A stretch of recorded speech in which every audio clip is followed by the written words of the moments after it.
எத்தனையோ கொடை வள்ளல்கள் இருக்கிறார்கள் இல்லையா?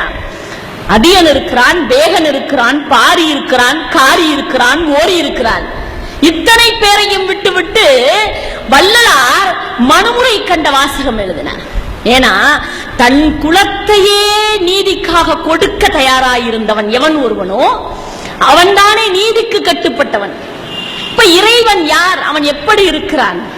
நீதியிலே இருக்கிறான், மனதிலே இருக்கிறான், மனம் முழுக்க நிறைந்திருக்கிறான் என்பதல்லவா இதன் பதிலாக நமக்கு முன்னே வந்து நிற்கிறது.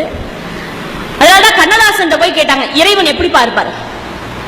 கண்ணதாசன் உடனே பதில் சொன்னார், இறைவனா பூஜ்ஜியத்துக்குள்ளே ஒரு ராஜ்யத்தை ஆண்டு கொண்டு புரியாமலே இருப்பான் ஒருவன். அவனை புரிந்து கொண்டால் அவன்தான் இறைவன். சொன்னவன் கொஞ்சமா தான் குழம்பி இருந்தேன், நீ கொஞ்சம் அதிகமாவே குழப்பி விட்டுட்டேன்னா.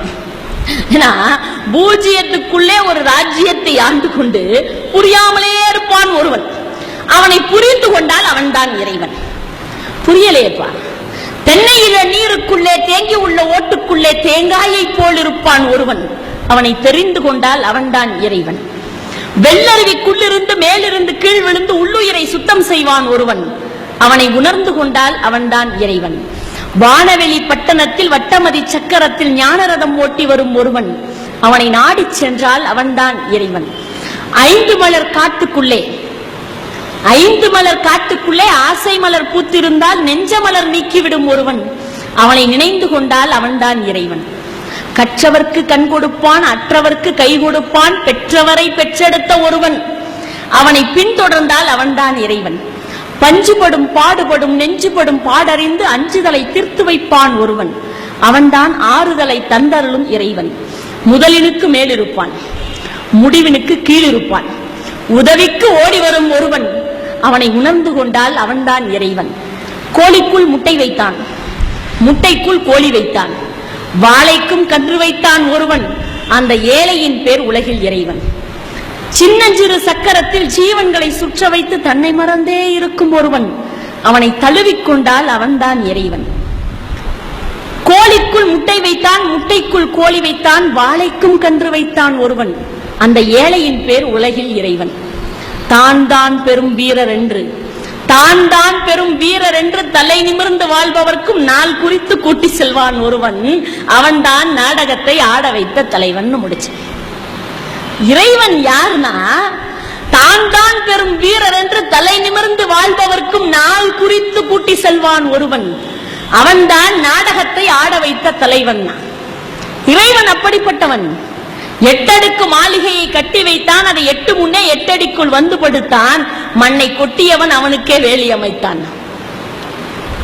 கட்டழகு மேனியப்பார் பொட்டும் பூவுமா, நீட்டி கட்டையிலே படுத்து விட்டா காசுக்காகுமா, வட்டமிடும் காலையப்பார் வாட்ட சாட்டமா, கூனி பலஞ்சு விட்டா உடம்பு இந்த ஆட்டம் போடுமா, பார்த்தா பசுமரம் படுத்து விட்டா நெடுமரம், சேத்தா விறகுக்காகுமா அஞ்ஞான தங்கமே, தீயிலிட்டா கரையும் மிஞ்சுமா. மனித உடல் இருக்கு பாருங்க, அவ்வளவு ஒரு, இன்னும் சொல்ல போனால் உபயோகமற்ற உலகத்திலேயே முதல் பொருள் எதுன்னா அது உடல் தான். மனித உடல் தான். ஒருத்தர் தெருவில் நடந்து போயிட்டு இருந்தா, ஜோன்னு மழை பெஞ்சது, காலில் போட்டிருந்த செருப்பு அறுந்து போச்சு. பாட்டா கடையில நேத்து தான் 199 ரூபா 90 பைசா போட்டு வாங்கியிருக்கான். தூக்கி போட மனசு வருமா? பக்கத்துல அவன் நண்பன் வீடு, போய் கதவை தட்டினா, நண்பன் கதவை திறந்து என்னடான்னா, இல்லப்பா பாட்டா கடையில நேத்து தான் செருப்பு வாங்கினேன், இந்த மலையில நினைஞ்சு அருந்து போச்சு, இந்த ஒரு நாள் செருப்பு உங்க வீட்டுல இருக்கட்டும், நாளைக்கு வந்து எடுத்துக்கிறேன்னா. இந்த உள்ள இருந்த நண்பன் சொன்னா, அதனால என்னடா, இன்னும் 2 நாள் கழிச்சு கூட வந்து எடுத்துக்கோ, ஒன்னும் பிரச்சனை இல்லை, விட்டுட்டு போ, இங்க பத்திரமா இருக்கும், ஒன்னும் பிரச்சனை இல்லை, போயிட்டு வான்னா. இவன் போயிட்டான். இந்த செருப்பு அருந்து போனவனோட தாத்தா அடுத்த நாள் காலையில இறந்து போயிட்டார்.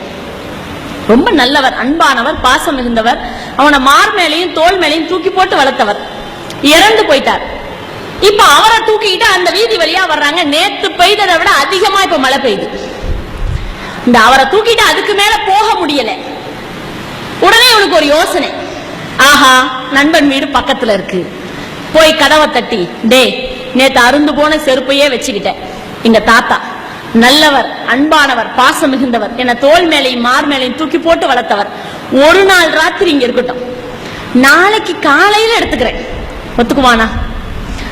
அருந்து போன செருப்புக்கு இருக்கிற மரியாதை இறந்து போன மனிதனுக்கு இல்லை. இறந்து போன மனிதனுக்கு